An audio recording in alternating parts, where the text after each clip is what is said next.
મોરબીમાં ભાજપ કાર્યાલયનું કેન્દ્રીય ગૃહમંત્રીના હસ્તે ઉદ્ઘાટન। સ્થાનિક સ્વરાજ્યની ચૂંટણી પહેલા અમિત શાહના કોંગ્રેસ પર ફરી પ્રહાર। ભારતીય જનતા પાર્ટીના એક કાર્યકર્તાએ જ્યાં સુધી સ્થાનિક સ્વરાજમાં કોંગ્રેસની સ્થિતિ દૂરબીન લઈને શોધવી પડે એવી ના થાય ત્યાં સુધી આપણે પગ વાળીને બેસવાનું નથી। અમદાવાદના શાસ્ત્રીનગરમાં રીડેવલપ પોલિસી હેઠળ ડેમોલેશન પોલીસ બંદોબસ્ત સાથે વધારાના બાંધકામ દૂર કરવાની કામગીરી 14 રહીશોએ કર્યો હતો વિરોધ।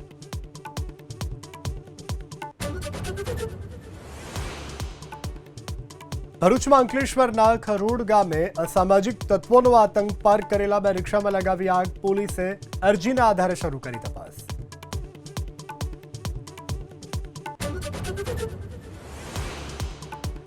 એએમસીની સામાન્ય સભામાં ભાજપના મહિલા કોર્પોરેટરની આઈએમઆઈએમના મહિલા કોર્પોરેટર પર બુરખા મુદ્દે ટિપ્પણીથી વિવાદ।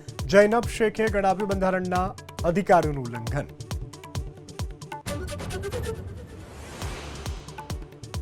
પોરબંદરના રાતડી ગામે ખનીજ ચોરીનો પર્દાફાશ। 35 મશીનરી સહિત 1 કરોડથી વધુનો મુદ્દામાલ જપ્ત।